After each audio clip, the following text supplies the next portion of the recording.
All right, let's talk about one of the biggest and, frankly, most debated ideas in crypto right now, EigenLayer. We're going to dive deep into this, using a fantastic report from BGVC as our guide. We'll unpack exactly what makes this protocol such a game changer, and also why it's got so many people on edge. Okay, before we get into all the technical jargon, just picture this. You've built the next big thing online. It's a killer app. But to get it out there, you first have to build your own private army just to guard it. I mean, literally, you have to build a fortress from scratch, hire guards, the whole 9 yards. Sounds insane, right? Incredibly expensive, super slow. Well, believe it or not, for a long time, that's exactly what building in the crypto world felt like. So yeah, that huge problem, it actually has a name. It's called the trust bottleneck. Think of it like this invisible wall that was just slowing everything down, making it almost impossible to build anything new and secure. And the core of this whole bottleneck problem is something called fractured trust. You see, every single time a new project came along, no matter how brilliant the idea, it had to build its own security from the ground up, all on its own. You couldn't just borrow trust from somewhere else. It was this hidden tax on every single innovator out there. And look, this wasn't just inefficient, it was absolutely crippling. It forced validators to go out and buy a bunch of brand new, risky tokens for every project. It was literally draining value away from big, secure ecosystems like Ethereum. And worst of all, it created this horrible catch-22, this trust cold start problem. Think about it. A new protocol has no value yet, so who's going to secure it? But without security, how can it ever get users and build value? It's just a vicious cycle that was so hard to break. So, the big question is, how do you break that cycle? Well, this is where EigenLayer comes in with a really clever idea. They asked, what if you didn't have to build all that trust from scratch? What if you could just, rent it?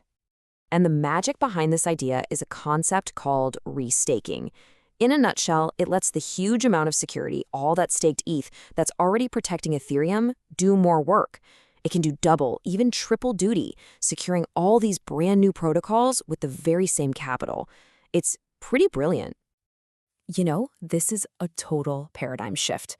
We're going from that old world of everyone building their own expensive, isolated fortress to a new world with one massive shared pool of security that anyone can just tap into. It's about going from fragmentation to aggregation. The BGVC report has the perfect analogy for this. Think of EigenLayer like the reinsurance market. You have these giant reinsurance companies that basically underwrite the risk for smaller insurance companies, right? Well, EigenLayer lets Ethereum's massive security do the same thing for new, innovative services. Trust itself basically becomes a commodity you can buy and sell. Okay, so that all sounds fantastic in theory, but let's actually pop the hood and see how this whole marketplace for trust really works. What are the moving parts? When you get right down to it, it's really a three-sided marketplace. It's pretty simple. First, you've got the restakers. They're the ones providing the capital, the staked ETH. Then you've got the operators. These are the tech whizzes who actually run the hardware. And finally, you have the AVSs, or actively validated services. They're the customers, the ones who are renting all this security to get their own projects off the ground. And let me be clear, these AVSs aren't just some tiny niche apps. We are talking about the absolute fundamental building blocks for a whole new internet. Things like data availability layers, oracles that bring in real-world data, bridges between chains, the list goes on. All of these crucial services can now be built without hitting that impossible cold start wall we talked about. All right, this is where the design gets really smart. The team at EigenLayer realized there are basically two different kinds of screw-ups that can happen. You have the super clear mathematical errors, they call these objective faults. For those, your restaked ETH is what's at risk. But then you have the messier stuff, the complex subjective problems that need human judgment, like a bad price from an oracle. For those situations, there's a whole second security net, the native Eigen token. It's this cool dual token system that's tailor-made for different kinds of risk. Now, as you can imagine, this whole model has led to just explosive growth. But, and this is a big but, with all that growth comes some really serious risks hiding just beneath the surface. And honestly, the market is still trying to figure out what to make of them. I mean, just look at this number. We're talking nearly $20 billion. That's billion with a B. That much money locked into the protocol. I mean, that is an absolutely staggering vote of confidence. It screams that they've found incredible product market fit. But here's the paradox, right? If the fundamentals are so strong with almost 20 billion locked up, why is the token price so, well, hesitant? There's this huge disconnect, this great divergence, and it tells you there's some real fear bubbling up among investors. And you know what? Those fears are not crazy. They're actually pretty well founded. First off, you've got technical risk. The code is super complex, which means there are a lot of places for things to go wrong. Auditors actually found a nasty division by zero bug at one point. Then there's the economic risk, the big, starry threat of slashing. That's where if an operator messes up, the rest stakers can lose their money.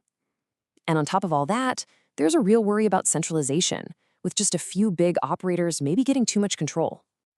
But maybe the biggest boogeyman in the room is this systemic risk they call slashing contagion. This is the domino effect. Because you have the same pile of money securing a bunch of different services, if one really popular service fails, it could trigger this cascade of failures, a wave of losses that spreads across completely unrelated protocols.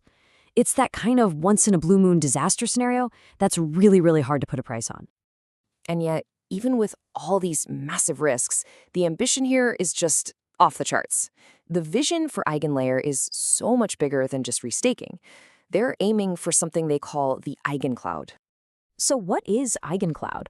Well, the end game here is to build a trust-as-a-service layer for the entire internet, to provide provably correct computation for basically everything. We're talking AI, massive enterprise systems, you name it. The goal is to transform from being a niche crypto thing into being a core piece of the internet's plumbing. And listen, this isn't just some far-off pipe dream. This is happening now. The bridges to the traditional world are already being built. Google Cloud is actually working with them on a project. Coinbase is opening the doors for the big institutional players.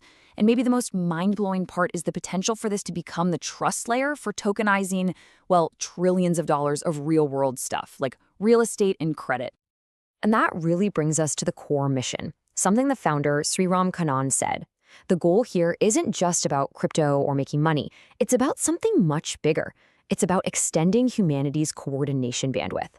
It's about giving us new tools to work together on a massive scale, all built on a foundation of trust that we can actually prove. So that's where we are. We're left with this massive hanging question. Is EigenLayer building the absolute bedrock, the foundational trust layer for the entire future of the internet? Or is it a beautiful but incredibly fragile house of cards, a systemic risk that's just too big to manage? Honestly, nobody knows for sure. The story is still being written, and you can bet we're all going to be watching to see how it plays out.